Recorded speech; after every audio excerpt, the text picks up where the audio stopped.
The electric trap. How I outsmarted my HOA tyrant. I never thought I'd be the guy installing a high-tech trap to catch a neighbor stealing my electricity, but life in Crestwood Estates had a way of surprising me. My name's Ethan Caldwell, a 34-year-old software engineer living in suburban San Diego. 2 years ago, I bought a house in this upscale HOA community, expecting peace and quiet. Instead, I found myself in a bizarre feud with the HOA president, a woman who thought she owned the neighborhood, and my outdoor EV charger. It all started with my electricity bill. Normally around $120, it spiked to nearly $300 for 2 months straight, despite no change in my habits. I drive a hybrid, plugging it into the outdoor outlet provided under Crestwood's Green Initiative. Each home has one, but we pay our own electric bills. So when I saw those numbers, my analytical brain kicked in. Something was off. One night, working late on a coding project, I heard a faint hum outside. Peering through my blinds at 1 a.m., I spotted her, Margaret Ellison, the 45-year-old HOA president, plugging her shiny $90,000 Tesla Model X into my outlet. She was pretending to walk her dog, but the charging cable gave her away. I snapped photos, my heart racing. My dad, a retired electrician, always said, "Electricity is power, and power is knowledge. Don't let anyone take it without permission." I wasn't about to let Margaret steal mine. Margaret was a piece of work. A wealthy widow with a teenage daughter, Lily, she acted like Crestwood was her kingdom. Her Tesla was a status symbol, and her superiority complex was legendary. She'd inherited a fortune but called herself a real estate manager, despite spending most days at the country club. Neighbors whispered about her bullying, fining the Wilsons for compliant solar panels until they removed them, or penalizing Mrs. Nguyen for planting drought-resistant shrubs instead of thirsty grass. I'd stayed out of her crosshairs until now.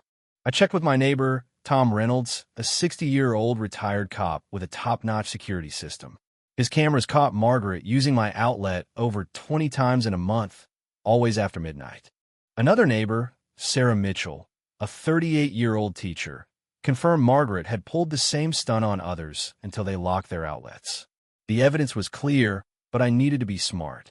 Dad's advice echoed: stand up for what's yours, but do it cleverly. At the next HOA meeting, I confronted her. The community center was packed with bored residents. I stood, nerves jangling, and said, "Someone's been using my outlet to charge their vehicle without permission. Margaret, I have photos and video of you plugging in your Tesla." I show my phone, time-stamped at 1:15 a.m. The room went silent. Then Margaret laughed, sharp and dismissive. "Ethan, that's absurd. I have my own charger. Those photos are too dark, probably doctored."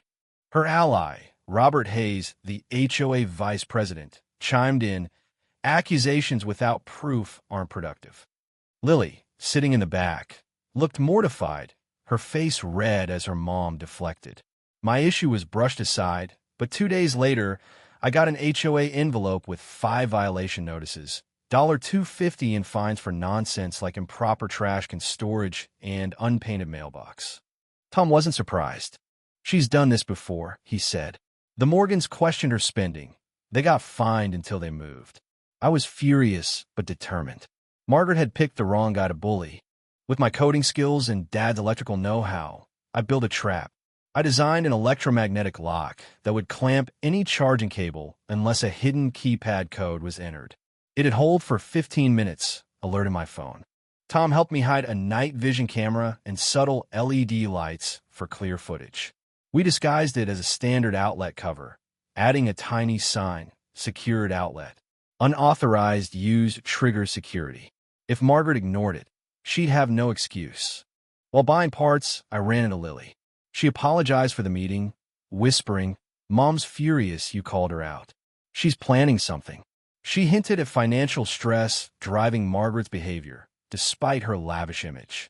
I thanked her, knowing this wasn't her fault. Days later, Robert visited, offering to reduce my fines if I dropped the issue. I refused. Tom warned me Margaret was pushing new HOA rules to ban security systems and force outlet access. I had to act fast. That night, my phone buzzed. The camera caught Margaret plugging in her Tesla. The lock engaged with a click. She tried to leave, realized the cable was stuck, and panicked, yanking futilely. Tom and I stepped outside as she fumed, spotting the warning sign too late. "Having trouble?" I asked, showing the live feed. "This is illegal," she spat. Tom countered, "Trespassing and stealing utilities is illegal. This system's legal with posted warnings." Neighbors watched from their porches. After 15 minutes, the lock released. Margaret stormed off, humiliated. The video went viral on our community forum. At the next HOA meeting, Margaret proposed her new rules, but I was ready. I'd upgraded my trap, adding a separate meter to track usage and a system to spray non-toxic neon blue dye on anyone tampering with the lock. The dye, food-grade but semi-permanent, would mark culprits for days.